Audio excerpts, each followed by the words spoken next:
Welcome to the deep dive. You know, across the globe, you see nations rise and fall, leaders change, but there's one word that just keeps coming up as the sort of gold standard for government: democracy. That's right.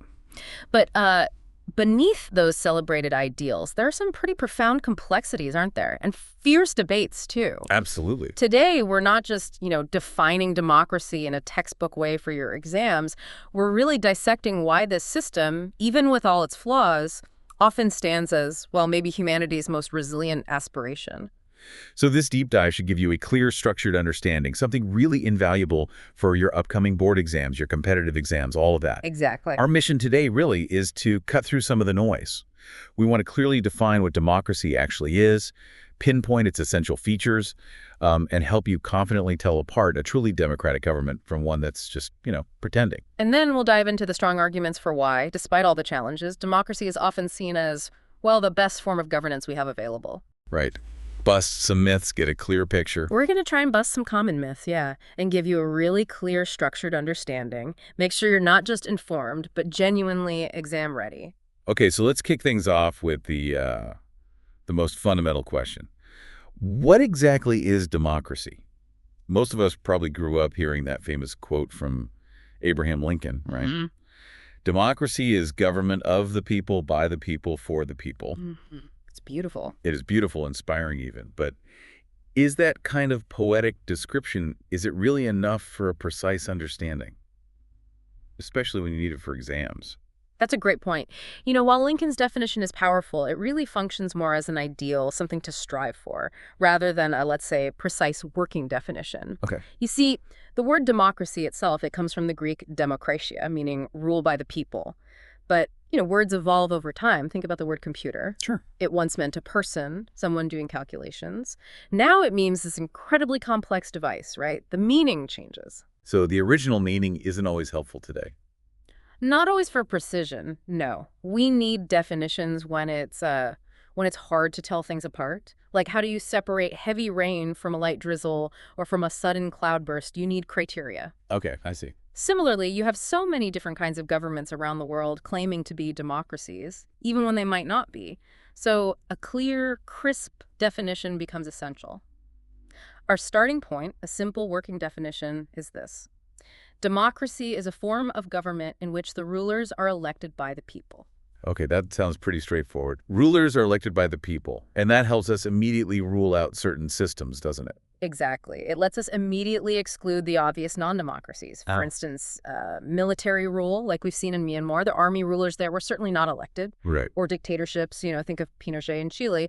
And of course, monarchies, like the kings of Saudi Arabia. They inherit their rule. They aren't elected. Okay. So if someone isn't elected by the people, it's clearly not a democracy based on that simple definition. But what if they are elected? Does that automatically make the country democratic? Because, well, I can think of a few places where elections happen, but something still feels off. You've hit on the absolutely crucial point there. That simple definition, if you just apply it uncritically, well, it would misleadingly label almost every government that holds some kind of election as democratic, even if they're just putting on a show, really. Right, like a performance. Exactly. That's why we need to carefully distinguish between a government that is a democracy and one that merely pretends to be one.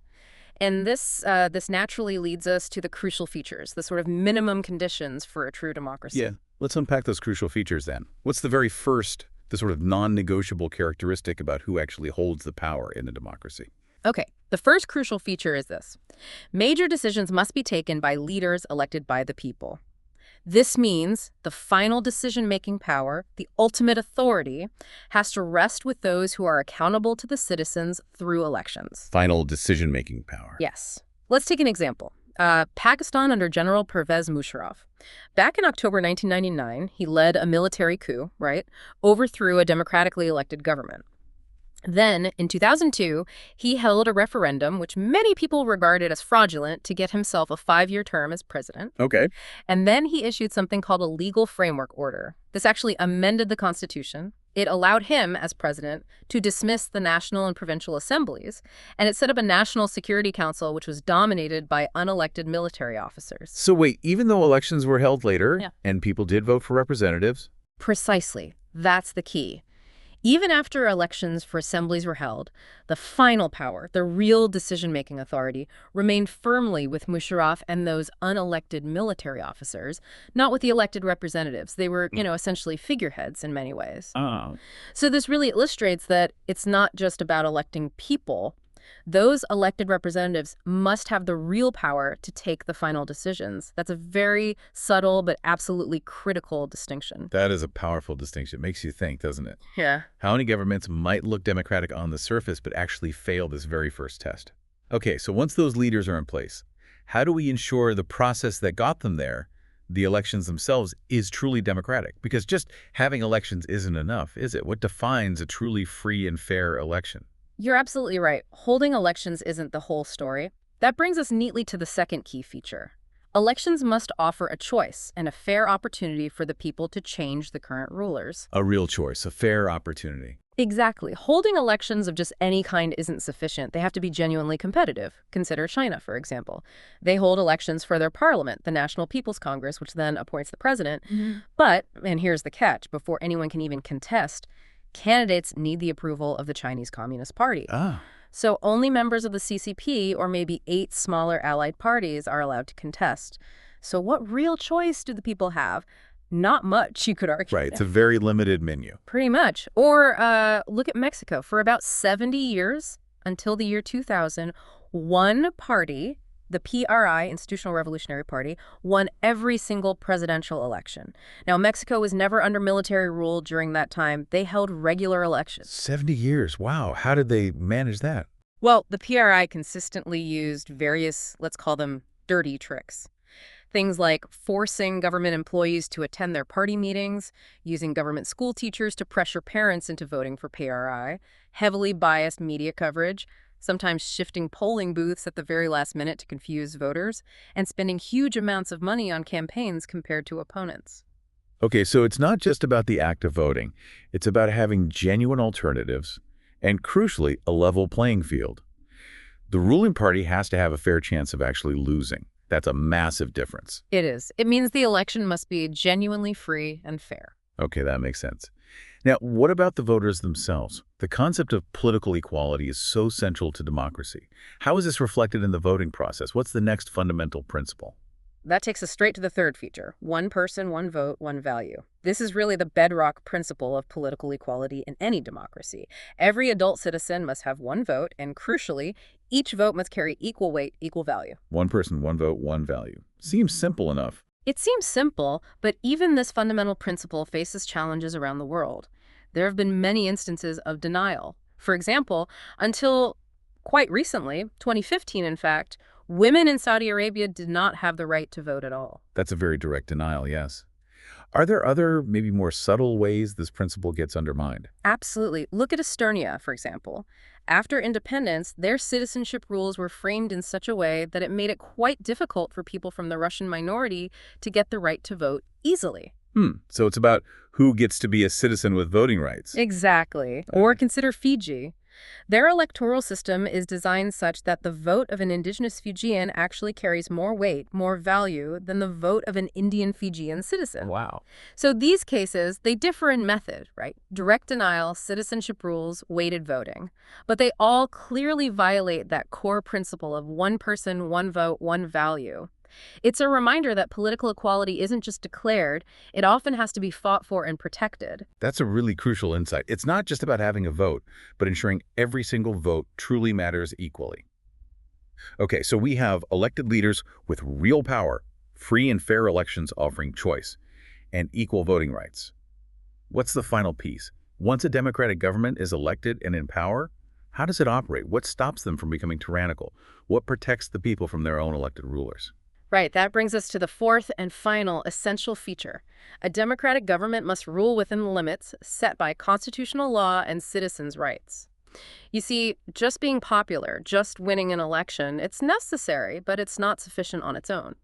Even governments that start out popular can become undemocratic if they start disregarding fundamental rules and citizens' rights. Could you give an example of that? A powerful, perhaps cautionary example is Zimbabwe under Robert Mugabe and his ZANU-PF party. They ruled since independence in 1980, and they consistently won elections, yes, but often using unfair practices. Over the years, his government amended the Constitution multiple times, significantly increasing the president's powers and making him less accountable. They routinely harassed opposition party workers, declared public protests and criticism illegal, heavily controlled the media so only the ruling party's version was heard, and even went so far as to ignore court judgments that went against the government, putting pressure on judges. He was eventually forced out of office in 2017, but ruled for a very long time. So even with a popular mandate from elections, there has to be something above the government, a higher law, protected rights. Precisely. A democratic government must operate within the limits set by its country's constitutional law and respect the fundamental rights of its citizens. Citizens have to possess basic rights. Freedom to think, to have opinions, to express them, to form associations, to protest peacefully, and these rights must be protected, usually by an independent judiciary whose orders are respected by everyone, including the government. And the government officials themselves are accountable. Absolutely. Elected office bearers aren't above the law. They have specific rights and responsibilities assigned by the Constitution and the law, and they are fully accountable for their actions, both legally and politically, to the people. Okay. So putting it all together then, summarizing those 4 key features. Right. So a clear exam-ready definition, building on our simple start, is that democracy is a form of government in which Rulers elected by the people take all the major decisions. elections offer a real choice and a fair opportunity to the people to change the current rulers. This choice and opportunity is available to all the people on an equal basis, one person, one vote, one value. The exercise of this choice leads to a government that is limited by the basic rules of the Constitution and citizens' rights. That's a fantastic breakdown. Really gives us a robust framework for identifying what democracy truly is. But now let's tackle that big question, why democracy? Especially when, let's be honest, it faces so many criticisms. We hear about its downsides all the time. What are those common criticisms we hear? And, well, if they hold water, why still champion democracy? Ah, yes, the arguments against democracy. You hear them often, don't you? Common criticisms include things like leaders keep changing, which leads to instability, or that democracy is all about political competition and power play. There's no real scope for morality. Right, the dirty politics argument. Exactly. Or that decisions take too long because so many people have to be consulted. Another one is that elected leaders don't always know what's actually in the best interests of the people, leading to bad decisions. Then there's the argument that electoral competition itself leads to corruption, and some even argue, quite frankly, that ordinary people aren't really qualified to decide what's good for them anyway. Those are some serious criticisms. They are, and it's true. Democracy isn't some kind of magic wand. It hasn't magically solved all problems like poverty in many countries where it exists. And yes, decision-making can be slower sometimes. Okay, so instability, slow decisions, maybe even corruption. Yeah. These are real challenges. It's like trying to plan a big group trip with all your friends, Yeah. Everyone has an opinion. It takes forever to decide where to go, what to do. Haha, yes, that's a good analogy. But usually, the final plan, the final itinerary, is probably better and more accepted than if just one person dictated everything. So if democracy does have these undeniable weaknesses, why then are we still championing it? Why is it often considered the best option? What does it offer that other systems, like dictatorships or monarchies, simply cannot? That really is the core question, isn't it? It's not about democracy being perfect, but is it better than the available alternatives? And here's why, despite all those flaws, democracy consistently tends to stand out. Let's look at the arguments for it. First, and perhaps most importantly, democracy is a more accountable form of government. More accountable? How so? Let's look at a stark, real-world example. The terrible China famine between 1958 and 1961, it's estimated that nearly 3 people, that's 30 million, died in that famine. It was one of the worst recorded famines in world history. That's horrific. It is. Now, during that same period, India's economic condition wasn't drastically different from China's, yet India did not experience a famine on anything like that scale. Wow. That's an incredible contrast. What made the difference? Was it just luck? Economists argue it wasn't luck, but directly related to different government policies and, crucially, different government systems. India's democratic government, because it had multi-party elections, a functioning opposition that could criticize, and a press free to report on suffering and scarcity, was forced to respond to food scarcity in a way the Chinese government was not. So the pressure from the public, opposition, media. Exactly. There was public debate, criticism, pressure on the government to act. This was largely absent in China's single-party authoritarian system at the time. There was no internal pressure forcing the government to respond effectively to the people's needs. This really highlights how democratic governments, because they have to answer to the people, are inherently more accountable. In this case, that accountability likely saved millions of lives. That really brings home the life or death importance of accountability. Okay, what's the next argument? The second major argument is that democracy improves the quality of decision-making. Now, this might seem counterintuitive, given the criticism about slowness. Right, because everyone has to be consulted. Yes, but think about why decisions are made through consultation and discussion. Democracy is based on involving many people, many perspectives, many brains. When you have extensive deliberation, it allows for different angles to be considered, potential mistakes to be pointed out before a decision is finalized. This collaborative process significantly reduces the chances of making rash, irresponsible, or simply bad decisions. So the slowness we sometimes complain about can actually be a strength. It leads to more thoughtful, well-vetted decisions in the end. Precisely. It takes more time, yes, but the outcome is often far more robust and less likely to be a major blunder. That's a good way to look at it. Okay, what about dealing with all the differences and potential conflicts we see in society, especially in incredibly diverse countries like India? That's where the third argument comes in, and it's particularly relevant for India. Democracy provides a method to deal with differences and conflicts peacefully. Think about a country as vast and diverse as India. Different regions, numerous languages, various religions, complex caste structures. Differences in opinions and interests aren't just likely, they're absolutely inevitable. They're constant. Definitely. Democracy offers really the only sustainable and peaceful way to manage these tensions. In a democracy, no single group can permanently dominate others. Different groups can coexist, express their views, negotiate, compromise. No one is a permanent winner, no one a permanent loser. This process, however messy sometimes, allows different groups to live together harmoniously and is crucial for keeping a diverse country united. It accommodates diversity rather than suppressing it. Exactly. Okay, fourth argument. Democracy enhances the dignity of citizens. This might sound a bit abstract, but it's profoundly important. Dignity. How so? Democracy is fundamentally based on the principle of political equality. It recognizes that every single citizen, regardless of their wealth, their education level, their caste, their religion, their gender, everyone has the same basic political status. People are not merely subjects to be ruled over by a king or a dictator. They are, in principle at least, the rulers themselves. They participate, they choose, they hold rulers accountable. This inherent respect for each individual's voice and agency is a powerful, dignifying force. So it treats people as citizens, not subjects. That's a great way to put it, yes. And finally, the fifth key argument. Democracy allowed us to correct its own mistakes. This is unique. How does that work? Well, look, no form of government can guarantee that mistakes will never be made. Governments are run by humans. Humans make errors. That's just reality. But democracy has a crucial advantage. Mistakes cannot be hidden for very long. There is usually a public space through media, opposition, public debate for these mistakes to be discussed openly. And then, crucially, there are mechanisms for correction. Either the rulers, facing public pressure, might realize their mistake and change their decisions. Or, if they don't, the people have the ultimate power to change the rulers themselves in the next election. This self-correcting mechanism, this ability to learn from errors and adjust course, is fundamentally absent in non-democratic systems like dictatorships, where mistakes can be covered up or dissent crushed. That self-correction loop seems incredibly powerful. It's like democracy has built-in error checking, even if it's sometimes slow or messy. It sounds like, despite all the valid criticisms, democracy offers a pathway to improvement and accountability that other systems just fundamentally lack. That's the core idea. It's not about being a perfect system, no system is, but when you compare it to the alternatives, democracy consistently comes out ahead. So in essence, it's not about finding a magical solution, but about choosing the best option we currently have, with all its imperfections. Exactly.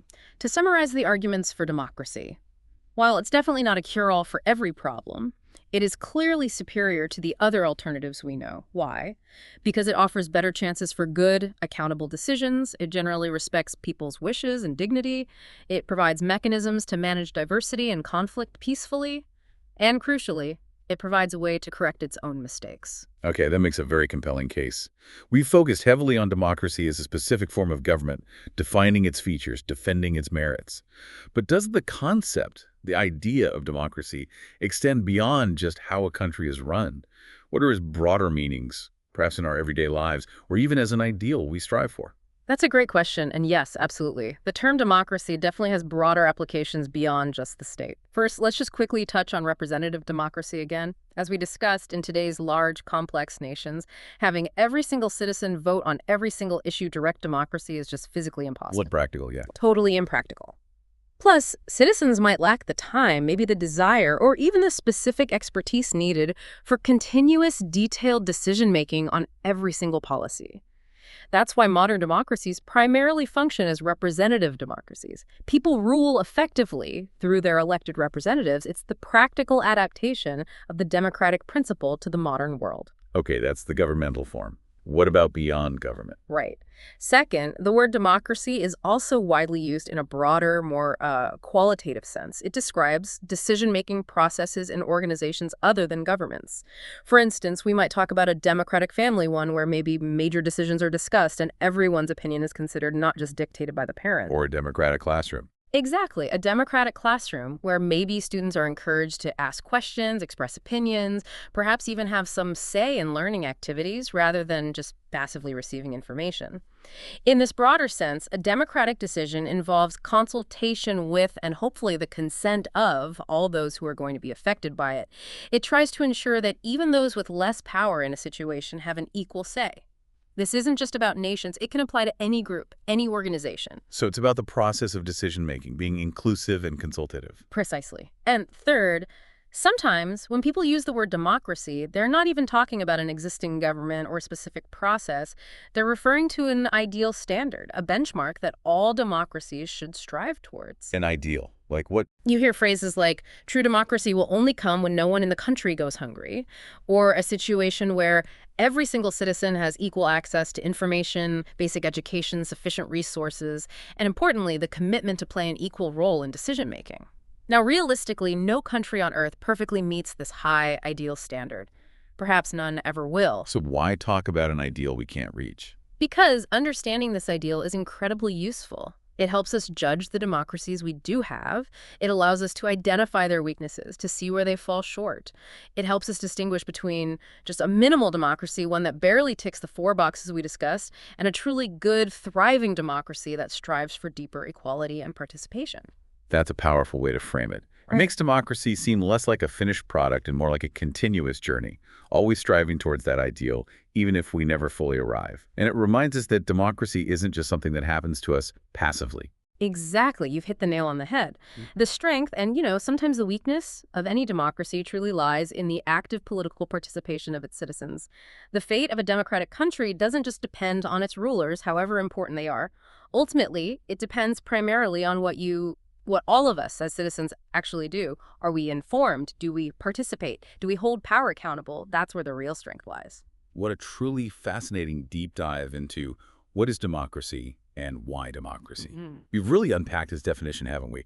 Explored those 4 critical features that set it apart and really understood the powerful arguments that position it as, well, perhaps the most desirable form of government, even with all its inherent challenges. And hopefully this comprehensive understanding is genuinely crucial for helping you excel in your academic and competitive examinations, but also just for engaging more thoughtfully with the world around you. We really hope this deep dive has provided you with a clearer, more structured, and definitely exam-ready perspective on this absolutely vital topic. We covered so much today, didn't we? From the subtleties of who holds final decision-making power, to the ways electoral systems can be fair or unfair, to the very dignity of the citizen.